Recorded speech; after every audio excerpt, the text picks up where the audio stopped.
नमस्कार। जय माता दी। मैं हूँ आपके अपनी लाइफ डिज़ाइनर आचार्य जीतू सिंह। मई महीने का राशिफल बहुत ज़रूरी होता है। हर किसी की निगाह रहती है कि ये महीना कैसा रहने वाला है हमारे लिए, और ख़ास करके तब जब ग्रहों की खास भूमिकाएं बदलती हैं।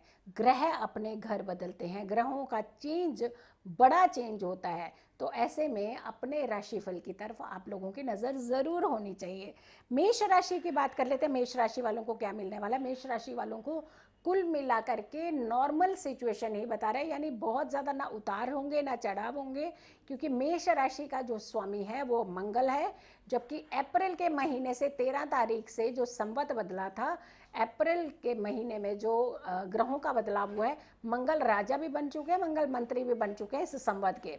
तो आपके लिए एक सामान्य सिचुएशन बना रहा है, ना ज़्यादा उतार ना चढ़ाव। लेकिन हाँ, थोड़ा सा हेल्थ को लेकर के आपको बहुत चौकन्ने रहने की ज़रूरत है, थोड़े नहीं ज़्यादा चौकन्ने रहने की ज़रूरत है। आर्थिक लाभ तब मिल सकता है जब आप मेहनत करेंगे। मेहनत नहीं करेंगे तो आपको लाभ की संभावना नहीं हो पाएगी। कई बार क्या होता है कि हम चाहते हैं कि हमें बैठे बिठाए बहुत सारी चीज़ें मिल जाए, लेकिन मिलती तब है जब आप उसकी तरफ अपने कदम बढ़ाते हैं। वृष राशि की बात कर लेते हैं। तो वृष राशि वालों के लिए थोड़ा सा अटेंटिव रहने की ज़रूरत है, संभलने की ज़रूरत है। पैसा भी अगर कहीं लगा रहे हैं तो आपको बहुत सोच समझ करके लगाना चाहिए। थोड़ी तनाव की सिचुएशन बन सकती है, और ख़ास करके अगर आप पैसा खर्च करके दोस्ती इकट्ठी कर रहे हैं तो वो दोस्ती ज़्यादा दिन तक चलने वाली नहीं है और आपको तनाव हो सकता है। तो इसलिए अपने पैसे के दम पे नहीं दोस्त बनाइएगा, क्योंकि पैसे वाले दोस्त बहुत कम समय तक टिकते हैं। और तनाव को आप थोड़ा सा कंट्रोल खुद करने की कोशिश कीजिएगा। हैप्पी रहने की कोशिश कीजिए। थोड़ा कोशिश कीजिए कि आप पूजा पाठ की तरफ अपना रुझान करें, जबकि ऐसा नहीं करेंगे लेकिन आपकी कोशिश आपको सफलता की तरफ ले जा सकती है। हेल्थ इश्यूज़ थोड़े से हो सकते हैं, हेल्थ इश्यूज़ की तरफ भी आपने ध्यान रखने की कोशिश करनी है। यानी कोई भी अगर आपको ज़्यादा सी भी दिक्कत होती है तो इमीडिएट आप अपने डॉक्टर से कंसल्ट ज़रूर कीजिए। अपने हेल्थ को हल्के में मत लीजिएगा। मिथुन राशि की बात कर लेते हैं, यानी जेमिनी। एरीज वाला आपने बता दिया, मेष राशि थी एरीज वाले। वृष यानी टॉरस वालों का भी बता दिया। और अब हम मिथुन राशि की बात कर लेते हैं, यानी जेमिनी वालों के लिए क्या है। आपके लिए कुछ अच्छी अचीवमेंट्स को दिखाता हुआ नजर आ रहा है, यानी अच्छे अचीवमेंट्स के मौके आपको मिल सकते हैं। बट अपनी वाणी को ज़रा संभाल करके रखिए, क्योंकि आपकी स्वामी जो हैं वो भी बुध ही हैं, और बुध में रेट्रो की कंडीशन होने से भी बीच बीच में आपको दिक्कत हो सकती है। यानी उल्टी चाल में तो आपको थोड़ा सा बुध परेशान कर सकते हैं, फैसले आपके गलत करा सकते हैं, या फिर सामने वालों से झगड़ा जल्दी करा सकते हैं। हाँ, कुछ समय आपको घूमने फिरने के लिए बहुत अच्छा लगेगा, आप जा सकते हैं, लेकिन अपने पे थोड़ा सा कंट्रोल रखने की ज़रूरत है। अनवांटेड खर्चे आपको घेर सकते हैं, और जितना पैसा है जल्दी उड़ेलने की ज़रूरत नहीं है, जल्दी आपको बहाने की ज़रूरत नहीं है, क्योंकि जब आपको पैसे की ज़रूरत होगी फिर आपके लिए थोड़ी सी मुश्किलें पैदा हो सकती हैं।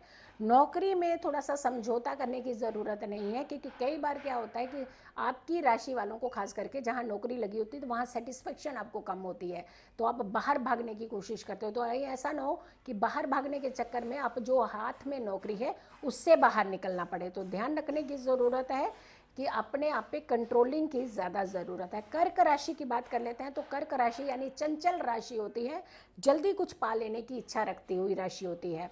ठीक है, जल्दी पाना अच्छी बात है, लेकिन जल्दी पानी हुई चीज़ों में स्टेबिलिटी ज़्यादा नहीं होता है। मन में काफ़ी उतार चढ़ाव की सिचुएशन आपकी बन सकती है, और ख़ास करके अगर हम कहें कि आपके इमोशंस थोड़े से ज़्यादा आपके ऊपर हावी हो सकते हैं, इमोशनल हो सकते हैं, छोटी छोटी बातों को लेकर के चिड़चिड़ापन मन हो सकता है, थकान ज़्यादा हो सकती है, इरिटेशन ज़्यादा हो सकती है। समझदारी से फैसला लेना ये आपके लिए बहुत बड़ा उपाय होगा। आपको खास करके अपने फैसले कड़े रखने की ज़रूरत है। समझदारी अगर आपको नहीं समझ आ रहा तो अपने बड़ों की सलाह ले लीजिए। अपने वैवाहिक जीवन को भी थोड़ा सा संभाल करके रखने का प्रयास कीजिएगा। सिंह राशि यानी सूर्य की राशि कहते हैं, लियो राशि है। अभी कर्क यानी कैंसर वालों को हमने बताया कि थोड़ा सा कंट्रोल करने की ज़रूरत है। अब लियो वालों को क्या करना चाहिए कि आपके लिए बहुत बड़ी बड़ी अपॉर्चुनिटीज़ मिल सकती हैं, कुछ बड़े आपको सहयोग मिल सकते हैं, लेकिन अपने भावुकता ना दिखा दें, सामने वाले के ऊपर एकदम से गिर जाने का प्रयास ना करें। जैसे ही अगर आप ये चीज़ें करेंगे तो सामने वाला आपके फ़ायदे उठा सकता है। रोज़मर्रा जो आप रेगुलर रूटीन में जो कार्य करते हैं उन कार्यों को लेकर के थोड़ा सा आप लाइट अपने आप को रखना शुरू कर देंगे। तो ऐसा ना हो कि कोई इंपॉर्टेंट काम हो आपके हाथ से निकल जाए, वरना दिक्कत हो सकती है। स्वास्थ्य को लेकर के थोड़ा सा अटेंटिव रहने की भी ज़रूरत है। पारिवारिक मतभेद अगर हो रहे हैं तो कोशिश कीजिएगा उस मतभेद को खुद खत्म करने का प्रयास कीजिएगा। पहला कदम आप उठा लीजिए ताकि आपके घर जो है, पारिवारिक स्थिति जो है वो बची रहे। कन्या राशि की बात करते हैं वर्गो वालों के लिए, तो आपके लिए कुछ अच्छे अच्छे मौके मिल सकते हैं, कुछ अच्छे अपॉर्चुनिटीज़ मिल सकती हैं। आपको एक चीज़ की परेशानी हो सकती है कि कोई अनवांटेड आपके बारे में अफवाह फैल सकती है जिसकी आपने कभी कल्पना नहीं की थी, एक्सपेक्ट नहीं किया था। ऐसी कुछ सिचुएशन हो सकती है जिसके चलते आपका मनोबल थोड़ा सा गिर सकता है। तो ध्यान रखिएगा, वो अफवाह ज़्यादा देर तक नहीं रहेगी, चिंता मत कीजिएगा, क्योंकि वो सिर्फ मात्र एक अफवाह होगी। आपके मोरल को कई बार तोड़ने के लिए ये सारी चीज़ें सामने वाले आपके ऊपर थोपते हैं, तो आपको ज़्यादा उनकी तरफ ध्यान नहीं देना है। अपने काम की तरफ अगर आप ध्यान देंगे तो आप अपनी किस्मत के दरवाजे खोल पाएंगे, वरना आप इधर उधर उलझे रहेंगे तो दिक्कतें हो सकती हैं। तुला राशि की बात कर लेते हैं, यानी लिब्रा वालों के लिए। तो लिब्रा वालों, आपके लिए थोड़ा सा ये ध्यान रखने की ज़रूरत है, आपकी भी शुक्र की राशि है, तो आपको वैसे तो बहुत हैप्पीनेस रहना बहुत पसंद रहता है, अच्छे काम करना बहुत पसंद रहता है, लेकिन थोड़ी सी भी समस्या आते ही आप एकदम अपनी हिम्मत को छोड़ देंगे। तो ऐसा बिल्कुल ना करें, थोड़ा कोशिश करें कि अपने मोरल को बना करके रखें, पूजा पाठ कर लें या फिर आप बड़ों का सहयोग ले लें, कुछ अच्छी बुक्स पढ़ लें। अपने माइंड को कोशिश कीजिएगा डाइवर्ट करने का, यानी आपको छोटी छोटी चीज़ें जो परेशान कर रही हैं तो उन चीज़ों से बाहर निकलने का प्रयास कीजिए, वरना आपका कॉन्फिडेंस जो है वो धीरे धीरे लो हो सकता है और इसका इम्पैक्ट आपके वर्क के ऊपर और आपके घर के ऊपर भी पड़ सकता है। तो ध्यान दीजिएगा, थोड़ा अपने आप को प्रयास कीजिएगा उस समस्या से बाहर निकालने के लिए। अगले महीने अगली राशि की बात कर लेते हैं, तो वृश्चिक राशि यानी स्कॉर्पियो वालों की बात करते हैं। तो आपके लिए कुछ कुछ हद तक ये महीना ठीक ही रहने वाला है, लेकिन पैसों को लेकर के ज़रा थोड़ी सी दिक्कतें हो सकती हैं, क्योंकि आपने हो सकता है ये सोचा हो कि मेरी इस महीने में सैलरी बढ़ जानी है या मेरा काम डबल हो जाना है। तो कुछ ऐसी सिचुएशन मुझे नहीं दिख रही है सिर्फ, और ये दिख रहा है कि जितने पैसे आपको मिल रहे हैं चुपचाप शांति से उतने में काम करते रहिए। ज़्यादा हाथ पैर मारते रहेंगे, पता चले कि उस समुद्र से बाहर ही निकल गए आप, तो ऐसे में ज़्यादा दिक्कतें आ सकती हैं। तो ध्यान रखिए, जितना आपके पास है उसे संभालने का प्रयास कीजिए, कहीं ऐसा ना हो कि नए के चक्कर में पुराना आपके हाथ से छूट जाए और नया भी आपको मिलने में ज़्यादा दिक्कतें आई। अपने रिश्तों को थोड़ा सा संभालने का प्रयास कीजिए जहां आप ध्यान नहीं दे रहे हैं।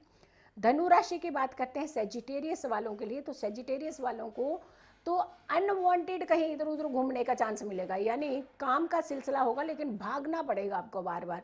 तो ठीक है, भागने में तो कोई दिक्कत नहीं है, लेकिन भागने के साथ साथ आपको फ़ायदा भी मिलेगा, आपको नए काम भी मिलेंगे, नई तरक्की भी मिल सकती है, प्रमोशन भी मिल सकती है।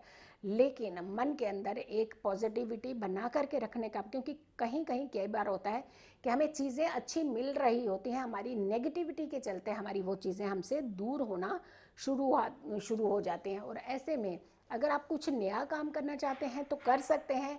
नौकरी में अगर कोई दिक्कत आ रही है तो उसे सीनियर्स के साथ बैठ करके इमीडिएट क्लियर करने का प्रयास कीजिएगा, वरना ये डिस्प्यूट लेवल थोड़ा सा बढ़ सकता है, आपके लिए परेशानी हो सकती है। मकर राशि की बात करते हैं, कैप्रिकॉन की बात करते हैं, तो आपके लिए ये ध्यान रखने की ज़रूरत है कि अपने पारिवारिक लाइफ को थोड़ा सा तवज्जो दीजिएगा, अपने हेल्थ इश्यूज़ को संभालने का प्रयास कीजिए। और अगर उतार चढ़ाव ज़िंदगी में थोड़े बहुत आ रहे हैं तो उसको अपने ऊपर हावी ना होने दीजिए, इनफैक्ट उसमें से भी कहीं एक बाहर निकलने का रास्ता ढूंढिए और साथ में बड़ों का सहयोग ले लीजिए। अगर आपको स्वयं फैसले लेने में कहीं दिक्कत आ रही है तो बड़ों का सहयोग आपको बचा सकता है, आपको परेशानी से दूर कर सकता है। कुंभ राशि की बात करते हैं, यानी एक्वेरियस वालों की बात करते हैं, तो आपके लिए बहुत अच्छे अच्छे ऑफर्स मिलने वाले हैं, जल्दी कुछ काम आपके होने वाले हैं, लेकिन आपका धैर्य अगर नहीं है तो वो काम आपसे दूर भी जा सकते हैं। जल्दबाजी कई बार हम लोग मचा देते हैं, उसे जल्दबाजी के चलते हमारे काम हाथ से निकल जाते हैं। तो अपने अगर नौकरी करते हैं तो अपनी नौकरी की तरफ ज़्यादा ध्यान देने की कोशिश कीजिए, क्योंकि कहीं ऐसा ना हो कि आप उसे इतना लाइट ले लें तो बिल्कुल ही लाइटली वे में ही आपको बाहर भी कर दिया जाए। तो ऐसा ना हो, कोई किसी तरीके का भी समझौता अपनी नौकरी के साथ बिल्कुल ना करें, वरना आपको परेशानी हो सकती है। मीन राशि है, आखिरी राशि की बात करते हैं तो मीन राशि वालों को अगर आप नौकरी पेशा में हैं तो किसी तरीके का भी रिस्क नहीं लीजिएगा। अपॉर्चुनिटीज़ आपको हो सकता है उसी माध्यम से आगे मिल जाएंगी, लेकिन कई बार क्या होता है कि हमें एक नौकरी में प्रमोशन के टाइम पे हम लोग फैसला गलत बदल देते हैं, यानी दूसरी नौकरी ढूंढ लेते हैं, जहां प्रमोशन होनी थी वो प्रमोशन भी हाथ से गई और जहां आप गए हैं वहां पे उससे भी नीचे पोजीशन में जाते हैं। तो कहीं ऐसा ना हो कि ये फैसला आपका गलत हो जाए। आप बहुत धैर्य से फैसला लीजिए, वरना कोशिश कीजिए बड़े लोगों से समझ लीजिए क्या सिचुएशन है, या फिर सारी सिचुएशन को समझते हुए ही फैसला लीजिए। बिजनेस आपके लिए ठीक रहेगा, कोई दिक्कत नहीं दिखा रहा है, लेकिन सर्विस में आपकी थोड़ी सी समस्याएं दिखाती है। हेल्थ को थोड़ा सा ध्यान रखिएगा, सर्वोपरि रखिएगा, क्योंकि हेल्थ में कोई भी कॉम्प्रोमाइज़ करने की ज़रूरत नहीं है। अब आते हैं जिन राशियों को थोड़ी सी परेशानी है तो उन्हें क्या करना चाहिए। मई का महीना ऐसा महीना है जहां ये संवत का नया साल शुरू ही हुआ है, यानी हिंदू कैलेंडर का नया साल शुरू हुआ है, जहां शनि देव के हाथ में कोई भी सत्ता नहीं आई है। तो ऐसे में शनि आराधना को बढ़ा दीजिए, क्योंकि उनका अस्तित्व बहुत बड़ा है। शनि देव न्याय के देवता हैं और आपके साथ जस्टिस ना हो, इसीलिए आपको कोई प्रॉब्लम ना हो, इसीलिए हम चाहते हैं कि आप शनि देव की आराधना पूरा महीना खूब दबा करके कीजिए, ताकि आप कष्टों से दूर रह सकें। तो ये तो था मई के महीने का आपका राशिफल। अगला राशिफल, अगले राशिफल के लिए भी आप इंतज़ार कीजिएगा, मेरे चैनल को सब्सक्राइब कीजिएगा। अगर ये वीडियो आप लोगों ने दूसरे लोगों तक भी शेयर की तो आपके लिए भी भले की बात होगी, यानी दूसरों का भला यानी आपका भला। और आपने अगर चाहते हैं कि अगली वीडियो भी आप तक पहुंचे तो सब्सक्राइब के साथ साथ जो नोटिफिकेशन है उसे ज़रूर ऑन कीजिए, ताकि अगली वीडियो आप तक भी जल्दी पहुंच जाए। खुश रहिए, स्वस्थ रहिए, पॉजिटिव रहिए। पॉजिटिव रहते हैं तो हर समस्या से हम दूर रहते हैं। जल्दी हाजिर होंगे एक अच्छी वीडियो के साथ, तब तक के लिए नमस्कार।